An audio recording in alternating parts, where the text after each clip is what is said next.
അത് ജയിച്ചോട്ടെന്ന്. അല്ല, കണ്ണു തുറക്കണ്ട, കണ്ണടച്ചോട്ടെ. എനിക്കെന്താ കുഴപ്പം? കണ്ണടച്ചോട്ടെ. താങ്കൾ കണ്ണടപ്പിക്കാനോ വന്നെങ്കിൽ താങ്കൾ കണ്ണടപ്പിച്ചോ, എനിക്കെന്ത് കുഴപ്പമെന്ന്. Who case? ഞാനൊന്നും പ്രതീക്ഷിക്കുന്നില്ല. ഞാൻ ജനങ്ങളുടെ സപ്പോർട്ടാണ് പ്രതീക്ഷിക്കുന്നത്. ഒരാൾ ചെയ്യും.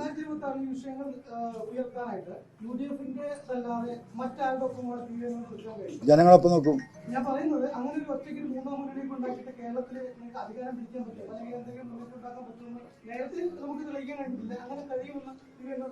നിങ്ങളൊക്കെ 3000 വോട്ടിന് കിട്ടുന്നല്ലേ പറഞ്ഞിരുന്നത്. ഇപ്പൊ 40% ഇപ്പൊ 10,000 വോട്ട് കിട്ടിയില്ലേ? അങ്ങനെ കിട്ടിയത് അത് തന്നെയാണ് കേരളം. നിങ്ങൾ വിചാരിക്കുന്ന കേരളം മാറിക്കഴിഞ്ഞു. കേരളത്തിൽ ഒരു തലമുറ മാറി ചിന്തിക്കുന്നുണ്ട്. അത് മനസ്സിലാക്കാതെ കാണാതെ പോയാൽ കാണാതെ പോകുന്നവൻ കുഴി പോയി ചാടും. അത്രേ പറയാനുള്ളൂ.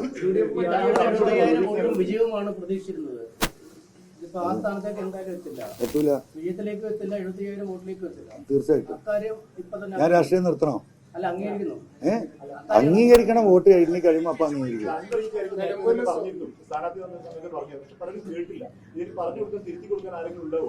അറിയില്ല. തെളിഞ്ഞോ? അത് സമ്മതിച്ചോ? എന്നാ പിന്നെ നമുക്ക് നിർത്താം. അതല്ലേ വിഷയം. അല്ല, അത് ആരുമായിട്ടും, നിങ്ങളുമായിട്ടും ചർച്ച നടത്തും, ഇവിടുത്തെ സാധാരണക്കാരനായിട്ട് ചർച്ച നടത്തും, ഈ പറയുന്ന ആരുമായിട്ടും ചർച്ച നടത്തും. ഇവിടെ പിണറായിസം അവസാനിപ്പിക്കാൻ വരുന്ന ആരുമായിട്ടും വിവേകങ്ങൾ ചർച്ച നടത്തും. പിണറായിസമാണ് ഈ നാട്ടിന്റെ നാശം. ആ കുടുംബാധിപത്യമാണ് ഈ നാടിന്റെ നാശം. ആ പാർട്ടിയുടെ നാശം മരുമാനിസാണ്. സഖാക്കളാണല്ലോ വോട്ട് ചെയ്യുന്നത്, നിങ്ങൾക്ക് കാണാലോ. അതിനെതിരെ ആര് വരുന്ന അവരായിട്ട് പോകും. എന്തും ഞാൻ സറണ്ടർ ചെയ്യും.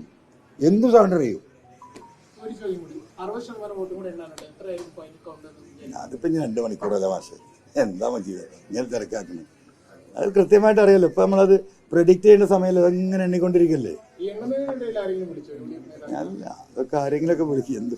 എന്തൊരു താല്പര്യം എന്ന് അറിയാമോ നമ്മളെ അത്ര സ്നേഹമുള്ള. അല്ല, അതൊക്കെ നമുക്ക് പിന്നെ പറയാന്ന്. ഞാൻ എപ്പോഴും ഇങ്ങോട്ട് പറയില്ലേ, ഞാനൊരു തിരക്കില്ലാത്ത ആളാണ്, ഞാൻ മോഹങ്ങളില്ലാത്ത ആളാണ്. മനസ്സിലായോ? PV അൻവറിന്റെ രാഷ്ട്രീയം എന്താകും, തോറ്റു കഴിഞ്ഞാൽ 5000 വോട്ട് കിട്ടും, അതൊക്കെയല്ലേ പറഞ്ഞിരുന്നേ. PV അൻവറിന് ഒരു ചുക്കില്ല. മനസ്സിലായില്ലേ?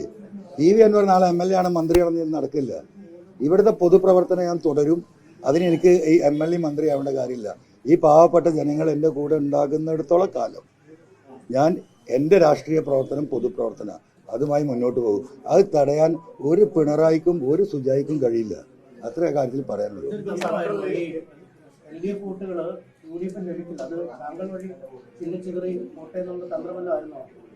എന്ത് തന്ത്രം?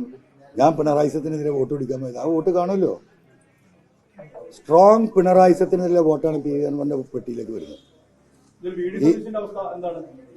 എനിക്കറിയില്ല പുള്ളിക്കുന്ന ദിവസം ഉണ്ട്. അപ്പോ പുള്ളി ഒരു കുഴപ്പമായിട്ട് അറിഞ്ഞിട്ട് അത് പ്രശ്നമുണ്ടോ? അങ്ങനെ വല്ലതും വന്നോ? വാർത്ത വല്ലതും വന്നോ? പിന്നെന്താ അതിനകത്തിരുന്ന് കുഴപ്പം? അല്ല, അതൊക്കെ ഇനിയും തീരുമാനിക്കാൻ 1 വർഷം സമയമുണ്ടല്ലോ തെരഞ്ഞെടുപ്പിന്. നിങ്ങൾ ഈ തെരഞ്ഞെടുപ്പിന് ചുരുക്കി 6 മാസമാക്കി അല്ലേ? ആകെ ഇനി 6 മാസമാണ് തെരഞ്ഞെടുപ്പ്. എല്ലാ വാർത്തയും കൊടുക്കുക. അടുത്ത മെയ് 19 വരെ 1 വർഷം ഇനിയുണ്ട്. അറിയാം നിങ്ങൾക്ക്? നിങ്ങൾ എന്ത് ചെയ്ത് എല്ലാവരും കൂടെ 6 മാസമാക്കി.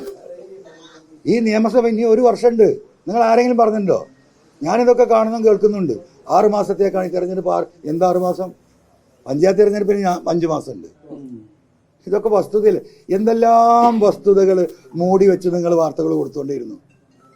ഒരാളെന്തെങ്കിലും പറഞ്ഞ അതിൻ്റെ പിന്നാലെ അടുത്ത ആൾ പറഞ്ഞു. ഒന്ന് പരിശോധിക്കണ്ടേ? 1 വർഷമുണ്ട് ഇനി തെരഞ്ഞെടുപ്പിന്, നിയമസഭാ തെരഞ്ഞെടുപ്പിന്. എന്തെല്ലാം മാറ്റങ്ങൾ ഉണ്ടാവും രാഷ്ട്രീയത്തിൽ. ഓക്കെ.